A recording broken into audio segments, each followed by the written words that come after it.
Olá e bem-vindos! Hoje a gente vai mergulhar numa pergunta que parece simples, mas que, nossa, gera um debate enorme. O que exatamente significa fazer a obra de Deus?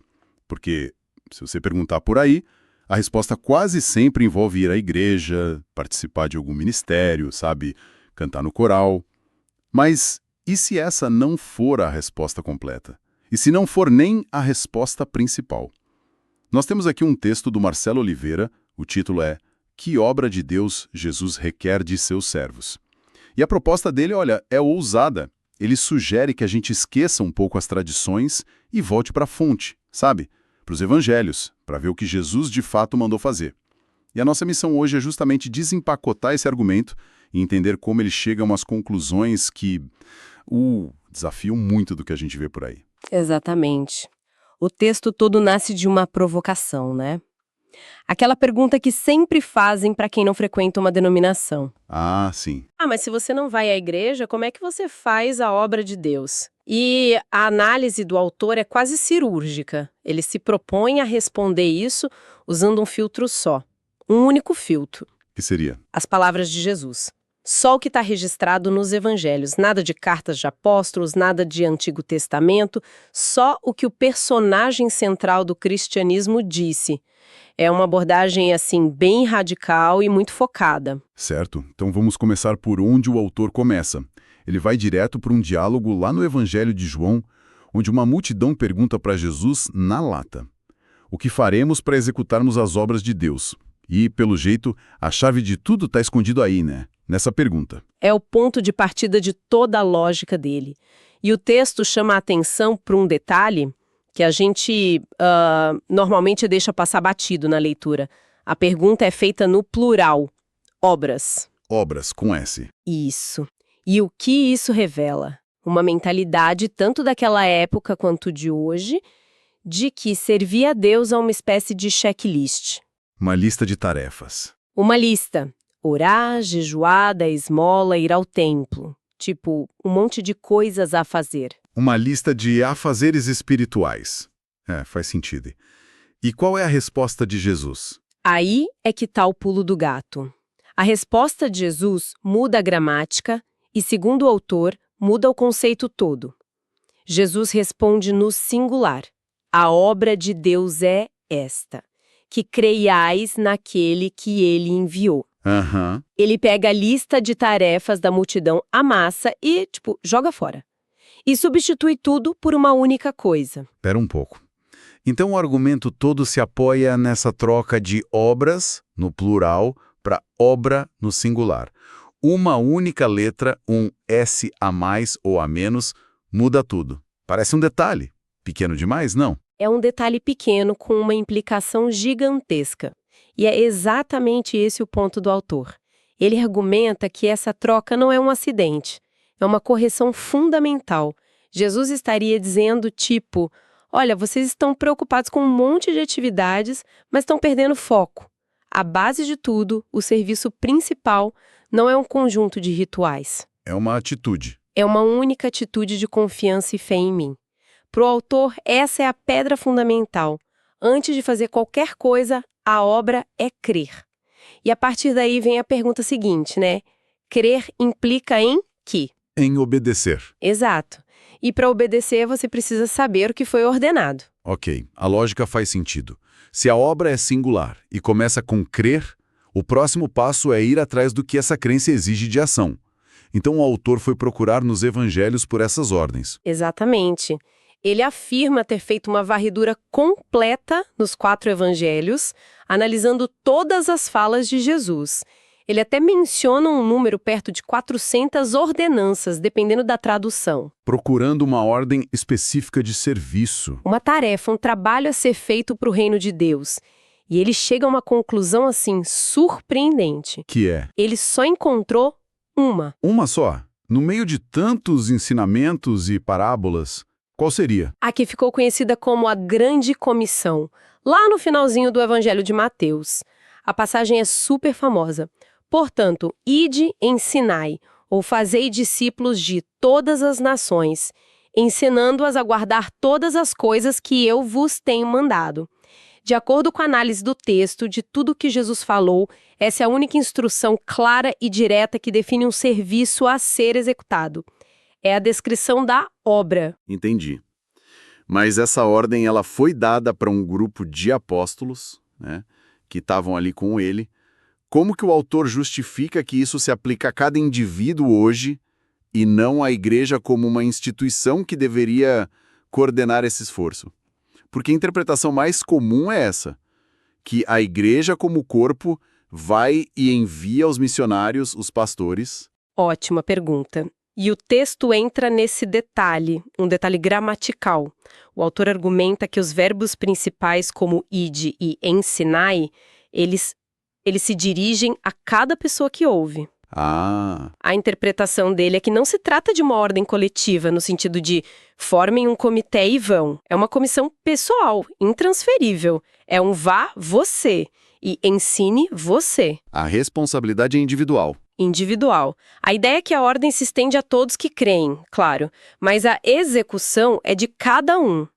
Não depende de uma estrutura, de uma hierarquia para acontecer. Certo. Essa visão coloca um peso enorme no indivíduo. E se a gente aceita essa premissa de que a única obra ordenada é essa missão pessoal de ir ensinar, como que isso se encaixa no que a gente vê todo domingo na maioria das igrejas? O autor do texto faz essa comparação, não é? Ele olha para as partes de um culto. Sim, ele faz uma análise bem crítica da liturgia tradicional. Ele coloca cada parte dela à prova contra o seu critério. O critério de isso foi diretamente ordenado por Jesus nos evangelhos. Exatamente. E ele começa com algo central, a oração. A oração em grupo, a oração do culto. Isso. O autor afirma que, ao buscar nos evangelhos, ele não encontra nenhuma ordem de Jesus para orar coletivamente. Pelo contrário, ele aponta para a passagem mais famosa sobre o tema, em Mateus, capítulo 6. Onde ele ensina o Pai Nosso. Exato, mas antes disso, ele ensina como orar. E a instrução é bem específica. Mas tu, quando orares, entra no teu quarto e, fechando a porta, ora a teu Pai que está em secreto. A ênfase, segundo o autor, é totalmente pessoal, individual e privada. Ok, mas essa é uma crítica que, assim, levanta objeções na hora. E a famosa passagem, onde estiverem 2 ou 3 reunidos em meu nome, aí estou eu no meio deles? E toda a tradição da igreja primitiva, descrita lá em Atos dos Apóstolos, de se reunir para orar? O autor simplesmente ignora isso. Ele não ignora, mas ele subordina. É aqui que a metodologia dele fica muito clara. O texto aborda essa questão citando um exemplo clássico que é a primeira carta de Paulo a Timóteo, onde Paulo diz: quero, pois, que os homens orem em todo lugar. E a análise do Marcelo Oliveira é contundente. O que ele diz? Ele classifica essa passagem como uma ordem arbitrária de Paulo, e que, na visão dele, contradiz o ensinamento explícito e detalhado de Jesus sobre a oração secreta. Nossa, ordem arbitrária. Isso é uma acusação bem pesada contra o apóstolo Paulo. Para muitas tradições, isso é quase heresia. O autor explica por que ele usa um termo tão forte assim, considerando a importância de Paulo para o cristianismo. Ele explica pela hierarquia que ele estabelece. O argumento não é um ataque pessoal a Paulo, sabe? É uma escolha metodológica. Para o autor, existe uma hierarquia de autoridade nas Escrituras. No topo, inquestionável e infalível, está Cristo. Abaixo dele estão os apóstolos. Inspirados, sim, mas humanos e, portanto, falíveis. Entendi. Então, quando ele vê o que parece ser uma contradição, Jesus ensinando a orar em secreto e Paulo incentivando a orar em todo lugar. Ele aplica a regra dele. A palavra de Cristo prevalece. Prevalece. Para ele, não é uma questão de desrespeito a Paulo, mas de obediência máxima a Jesus. Entendi a lógica, embora seja bem radical. E essa mesma linha de raciocínio se aplica a outras partes do culto, tipo os cânticos. O louvor é uma parte emocionalmente muito forte e central para a maioria das pessoas. A lógica é a mesma. O autor reconhece que cantar pode ser uma forma genuína de louvor, uma expressão válida de fé. Mas ele levanta duas questões. A primeira é mais uma observação prática. Ele diz que, convenhamos, nem toda letra de música gospel realmente louva a Deus, né? É um ponto. Mas o ponto principal para o argumento dele é o segundo. Ele afirma que, depois da pesquisa dele nos evangelhos, não encontrou nenhum lugar onde Cristo diga: cantem para mim ou ofereçam cânticos ao Pai. Então, eu entendo que não tenha uma ordem direta. Mas a tradição de cantar louvores é tão antiga, vem direto dos Salmos no Antigo Testamento. O autor vê a prática de cantar no culto como algo errado ou só não essencial? Exatamente a segunda opção.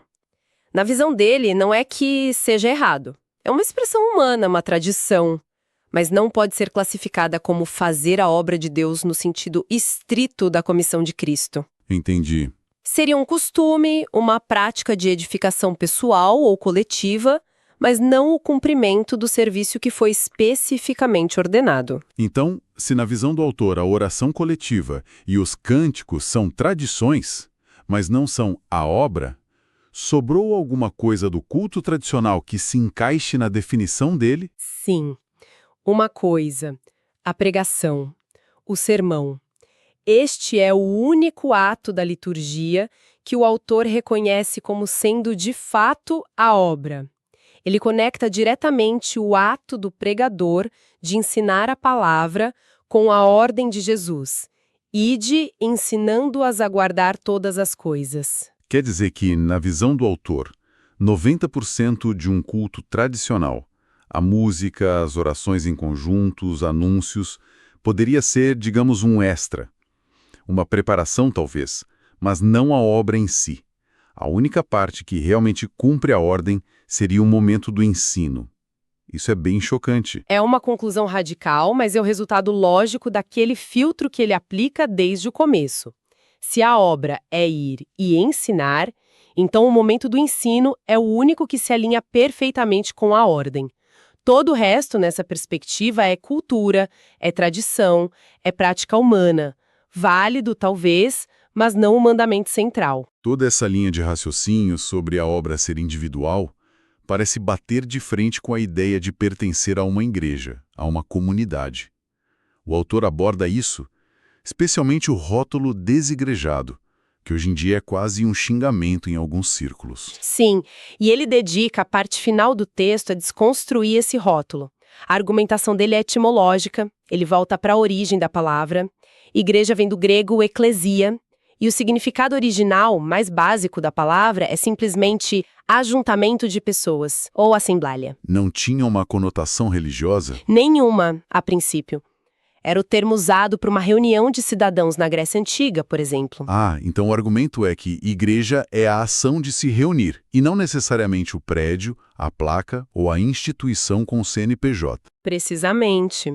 E seguindo essa lógica, o autor argumenta que qualquer ajuntamento de pessoas é, tecnicamente, uma eclésia. Uma família jantando, dois amigos tomando um café, são uma igreja naquele momento.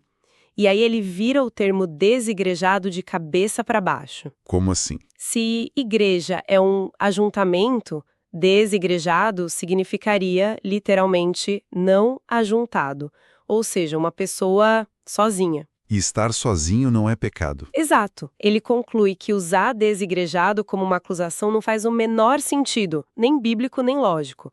Pelo contrário, se a obra de Deus, que é ir e ensinar o evangelho, é uma comissão individual, ela não está, por natureza, presa a uma instituição ou um evento semanal. Faz sentido. Fazer a obra não dependeria de estar num prédio específico no domingo de manhã.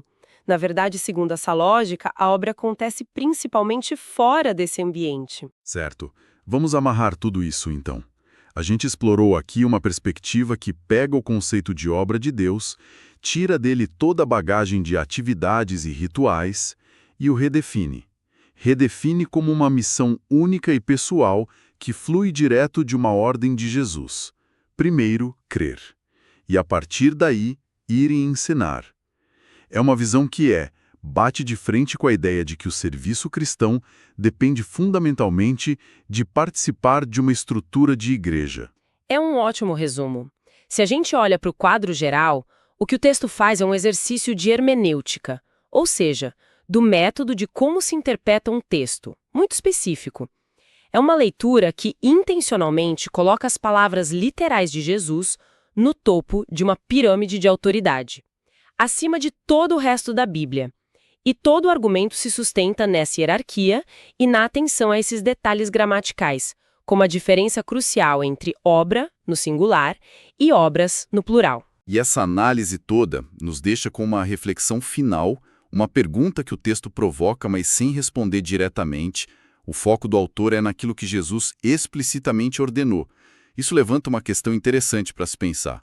Se uma prática, seja a oração em grupo, o canto ou qualquer outro ritual, não foi diretamente comandada por Jesus nos evangelhos, qual é o seu verdadeiro lugar ou valor dentro da fé?